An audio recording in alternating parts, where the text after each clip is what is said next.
വിദ്യാഭ്യാസ മന്ത്രി വി ശിവൻകുട്ടി ഇപ്പോൾ മാധ്യമങ്ങളെ കാണുന്നു. തത്സമയം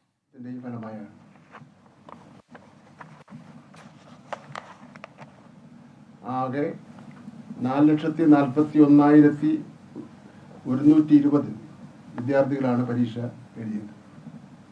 ഇതിൽ 2,23,736 ആൺകുട്ടികളും 2,17,384 പെൺകുട്ടികളും ഉൾപ്പെടുന്നു. ഏപ്രിൽ 3 മുതൽ 24-ാം തീയതി വരെയാണ് മൂല്യനിർണ്ണയം നടന്നത്.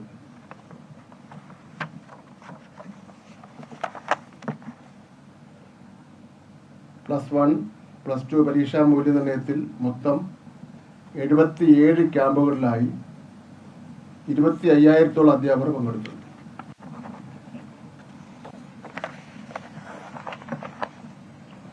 വൊക്കേഷണൽ ഹയർ സെക്കൻഡറി പരീക്ഷാഫല പ്രഖ്യാപനവും മെയ് 9-ന് 3 മണിക്ക് തന്നെ നടക്കും.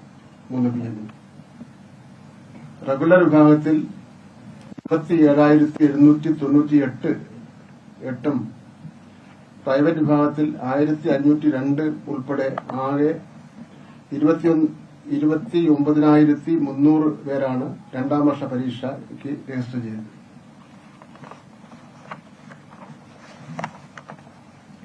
ഇതിൽ 18,297 ആൺകുട്ടികളും 11,003 കുട്ടികളും ഉൾപ്പെടുന്നു. 8 ക്യാമ്പുകളിലായി 2,200-ഓളം അധ്യാപകരാണ് മൂല്യനിർണ്ണയ ക്യാമ്പിൽ പങ്കെടുത്തത്.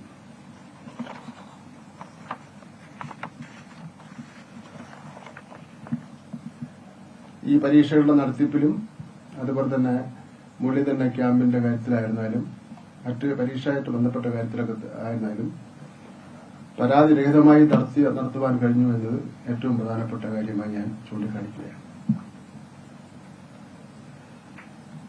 ആർട്ടിഫിഷ്യൽ ഇന്റലിജൻസ് പരിശീലനം ഇന്ത്യയിലെ ആദ്യത്തേതും ബൃഹത്തായതുമായ ആർട്ടിഫിഷ്യൽ ഇന്റലിജൻസ് അധ്യാപക പരിശീലനം കേരളത്തിൽ തുടക്കമായി. ഇതിന്റെ മോഡ്യൂൾ കഴിഞ്ഞ ദിവസം മൂന്നാറിൽ ഞാൻ പ്രകാശനം ചെയ്തു. മെയ് 2 മുതൽ ആഗസ്റ്റ് മാസം 30 വരെ നീണ്ടു നിൽക്കുന്ന ഈ പരിശീലനത്തിൽ 80,000 അധ്യാപകർ പങ്കെടുക്കും. ഓരോ അധ്യാപകർക്കും ഇന്റർനെറ്റ് സംവിധാനമുള്ള ലാപ്ടോപ്പും മൊബൈൽ ഫോണും ഉപയോഗിച്ച് പ്രായോഗിക പരിശീലനമാണ് നൽകുന്നത്. AI സാധ്യതകൾ പരിചയപ്പെടുത്തുന്നതോടൊപ്പം തന്നെ അവയുടെ പരിമിതികളും ഡീപ് ഫേക്ക്, സ്വകാര്യത പ്രശ്നം തുടങ്ങിയ മേഖലകളിലും അധ്യാപകർക്ക് ഈ പരിശീലനത്തിലൂടെ ബോധവൽക്കരണം നടത്തും.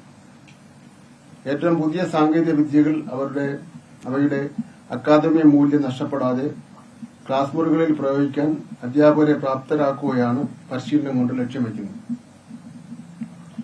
ആദ്യഘട്ടത്തിൽ 8 മുതൽ 12-ാം ക്ലാസ് വരെയുള്ള മുഴുവൻ അധ്യാപകരെയും പരിശീലിപ്പിക്കും. രണ്ടാം ഘട്ടത്തിൽ പ്രൈമറി മേഖലയിലേക്കും അപ്പർ പ്രൈമറി മേഖലയിലേക്കും പരിശീലനം വ്യാപിപ്പിക്കും. ഡിസംബർ 31 കേരളത്തിലെ മുഴുവൻ അധ്യാപകർക്കും ആർട്ടിഫിഷ്യൽ ഇന്റലിജൻസിന്റെ പ്രായോഗിക പരിശീലനം നൽകി മറ്റൊരു കേരള മാതൃക രാജ്യത്തിന് മുന്നിൽ കാഴ്ചവെക്കും.